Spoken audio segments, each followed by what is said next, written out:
Good afternoon class, myself SK Singh. और आज हम लोग क्लास 12 के लिए एक इम्पॉर्टेंट टॉपिक पढ़ेंगे जो कि एटम से है, और ये ओनली फॉर बोर्ड एग्जाम के लिए, ठीक है ना। किसी भी बोर्ड के हो आप, CBSE, ICSE, NDP board, English medium, ठीक है, इन सभी के लिए बहुत इंपॉर्टेंट, वन शॉट में पूरा चैप्टर समझिएगा। देखिए, हम लोगों ने रदरफोर्ड मॉडल पढ़ा था। सबसे पहले जे थॉम्सन मॉडल बताया गया था। जे थॉम्सन मॉडल में बताया गया था कि जो इलेक्ट्रॉन है वो इलेक्ट्रॉन प्रोटॉन मिलन वाटर में जैसे पाए जाते हैं, सेम टाइप से इलेक्ट्रॉन और प्रोटॉन इक्वल क्वांटिटी में होते हैं, ये बताया था जे थॉम्सन ने, जिसे थॉम्सन मॉडल या प्लम पुडिंग मॉडल भी बोलते हैं इसे, ठीक है ना। इसमें ये बताया गया था, बस इनका ये जो एटम का स्ट्रक्चर था वो टोटली रॉन्ग था। इसके बाद में रदरफोर्ड ने इसका एक्सपेरिमेंट किया और उससे पोस्टुलेट दिए।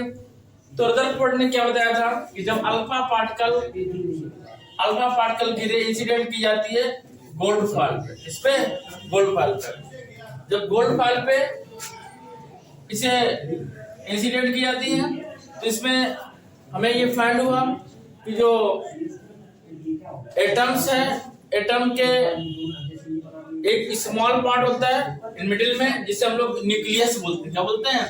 न्यूक्लियस बोलते हैं। न्यूक्लियस में प्रोटॉन और न्यूट्रॉन होते हैं, और जो इसके ऑर्बिट होता है, ऑर्बिट में क्या होते हैं? इलेक्ट्रॉन होते हैं। ये बताया था रदरफोर्ड ने। रदरफोर्ड का मॉडल ये भी था।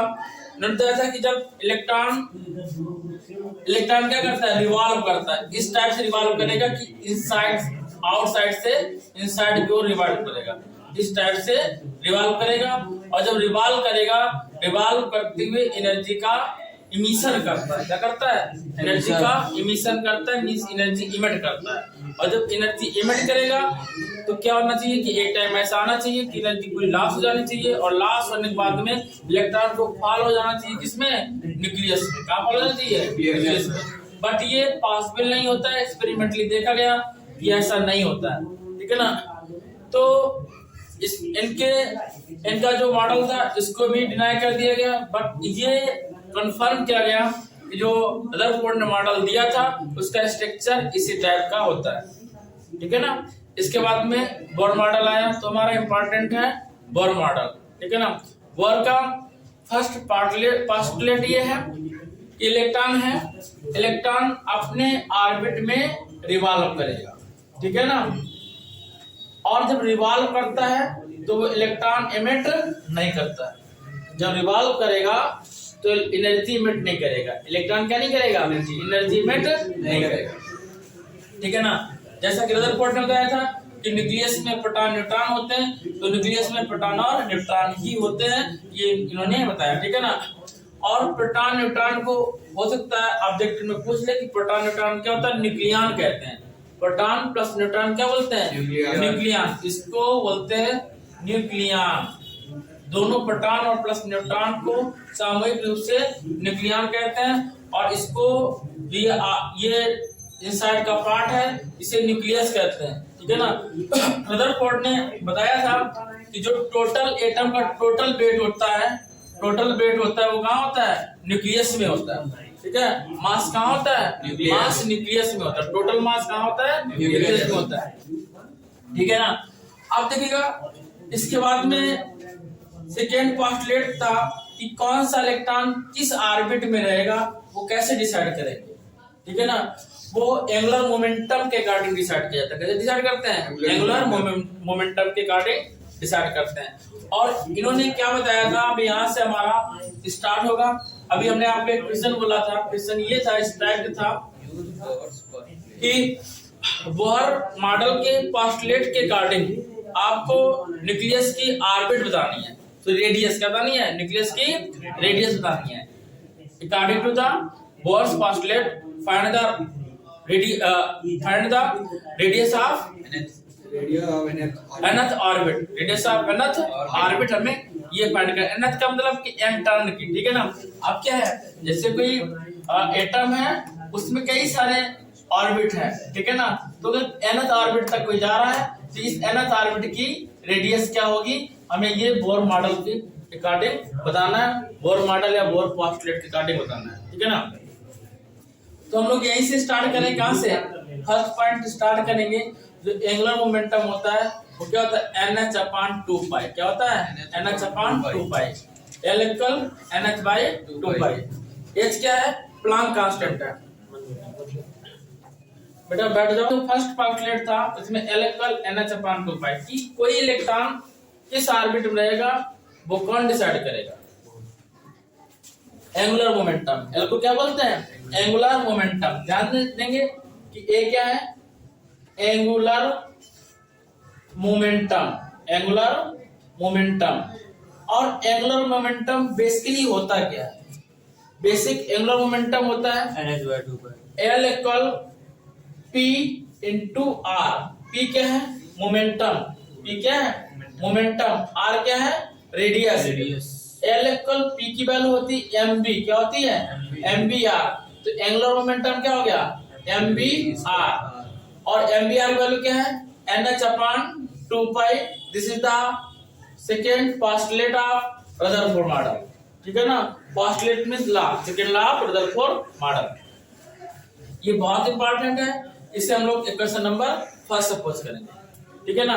हमें nth ऑर्बिट की रेडियस फाइंड करना, nth ऑर्बिट की क्या फाइंड करना है, रेडियस फाइंड करना।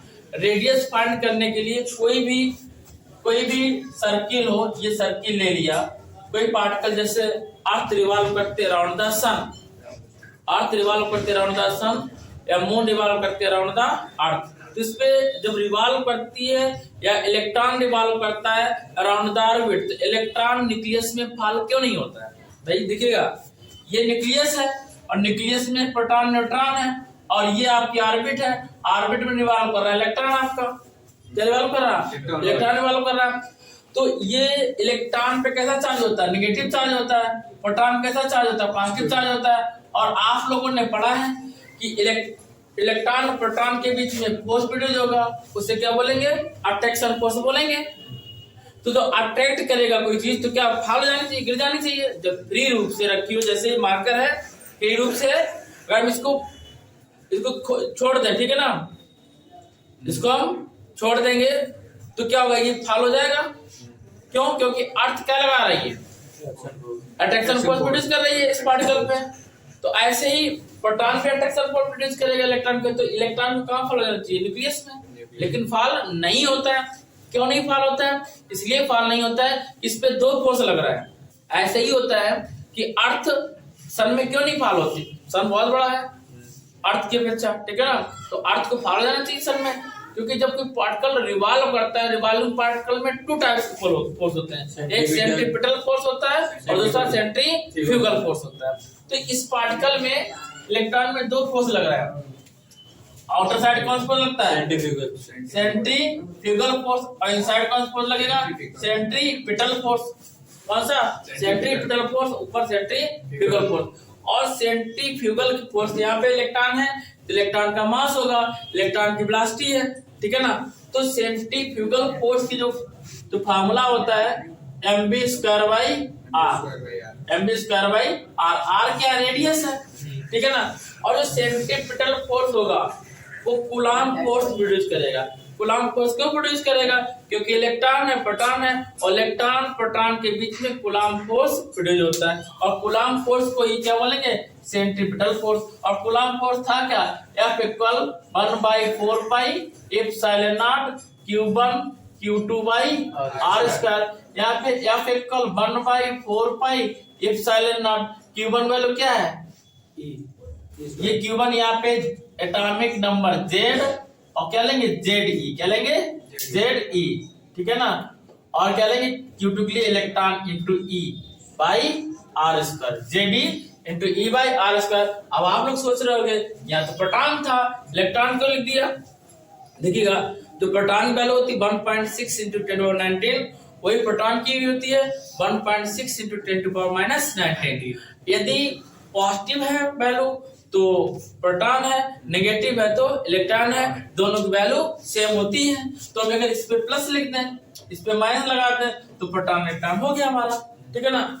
तो सेम यहाँ पे सेकेंड करेंगे, centrifugal force, centrifugal force equal centripetal force, दोनों फोर्स क्या करेंगे, इक्वल कराएंगे, दोनों फोर्स इक्वल कराएंगे।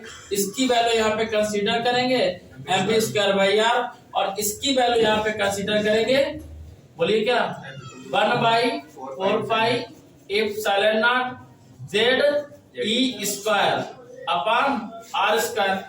एक स्क्वायर से r कैंसिल हो जाएगा, तो हमारे पास यहाँ पे आएगा mv² इक्वल 1/4πε0 ZE²/r। पास में बोलिए यस या नो सर में। आप देखिएगा यदि हम स्क्वायर कर दें, क्या कर दें, स्क्वायर कर दें किसका, इक्वेशन नंबर फर्स्ट का, this is the equation number second. Squaring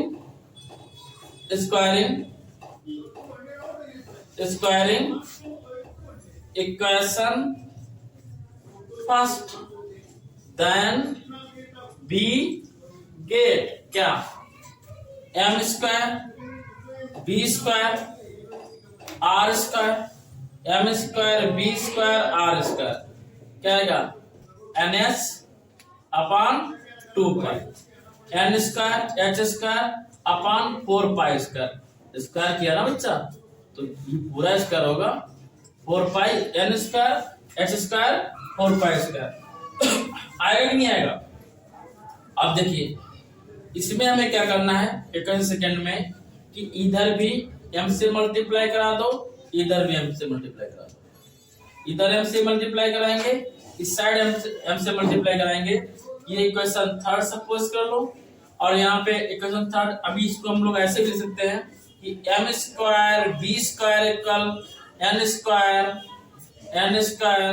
h² 4π² और r²। आएगा ये। अब हम लोग क्या करेंगे कि यहाँ पे इसे इक्वेशन थर्ड सपोज कर लो, इक्वेशन सेकेंड में in second equation both side multiply m, both side multiply m, क्या लिखेंगे, m² b² equal 1/4π² 4πε0 m ZE²/r। देखिए इसे m से मल्टीप्लाई कराया, m² b² 1/4πε0 m ZE²/r, ठीक है ना। अब इक्वेशन थर्ड से इसमें mv² की वैल्यू पुट अप कर दें, बाय इक्वेशन थर्ड से जब वैल्यू पुट अप करें क्या आएगा, n² h² 4π² r²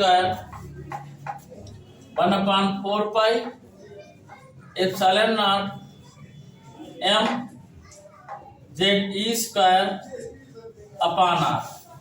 पाई से एक पाई कैंसिल होगा, r से एक r कैंसिल हो गया, ठीक है ना। अब हम लोग 4 से 4 कैंसिल कर सकते हैं, r को उठा के उधर ले जाओ, तो r इक्वल n² h² और इंटू ε0 आएगा, n² h² ε0। और जो वैल्यू बचेगी वो कहा जाएगा अपान में, यार के साथ वाला कहा जाएगा अपान में, क्या आएगा, पाई आएगा, m आएगा, ZE², क्या आएगा, पाई m ZE²। ये r फाइंड हुआ और यहाँ n लिखा हुआ है, तो हम इसको लिख सकते हैं r इक्वल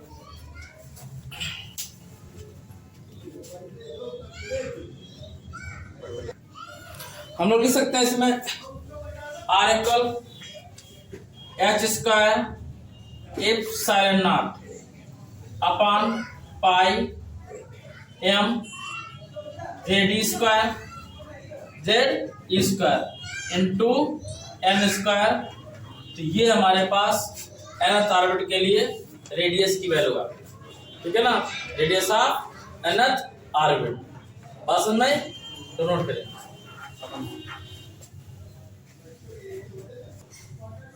इक्वेशन थर्ड हम कर चुके थे। इक्वेशन फोर्थ ये हो गई हमारे पास, रेडियस ऑफ nth ऑर्बिट, ठीक है ना। अब हमें वेलोसिटी फाइंड करनी है। क्या फाइंड करनी है? वेलोसिटी ऑफ इसकी, वेलोसिटी ऑफ ऑर्बिट, ठीक है ना। तो velocity of electron, velocity of electron find करनी। बच्चा ध्यान समझिएगा बात। देखो यदि आपको ये फार्मूला याद रहा, LMBR NH/2 पाई सेंट्रीफ्यूगल फोर्स सेंट्रीफ्यूगल फोर्स, तो वेलोसिटी, रेडियस, एनर्जी सब फाइंड हो जाएगा। यदि ये फार्मूला याद ना रहा तो कुछ भी याद नहीं होगा, ठीक है ना। तो ध्यान से समझिएगा। देखिए यहाँ पे हम वेलोसिटी फाइंड करना है, तो by equation second and fourth यहाँ लिखेंगे, by equation second and fourth. बच्चा ये हमने दोबारा नहीं लिखा है, जो पहले आपसे लिखा था उसी इक्वेशन में सेकेंड और फोर्थ इक्वेशन आप लिखिएगा। यहाँ पे mv स्क्वायर नोट किया equal 1/4 pi epsilon not z E square upon, अब देखिए अपॉन r है, r ये जो r है ये rn है, इसकी वैल्यू जब पुट अप करेंगे क्या आएगा, h square epsilon not, h square epsilon not n square, ये n है x नहीं है, ये n है number of turn, n square number of orbit मान लो, number of orbit pi m और जेडी स्क्वायर। आप यहां देख रहे हैं कि पाई से पाई कैंसिल, ठीक है ना। और अब यहां पे एम बी स्क्वायर इक्वल, ये सब उठ के ऊपर पहुंचेगा, ये वाला पोर्शन उठ के ऊपर जाएगा, तो M Z square E power 4 इसका मल्टीप्लाई होगा, M Z square E power 4 by upon 4 epsilon not square, दो है हाँ epsilon not 4 h square epsilon not square h square और n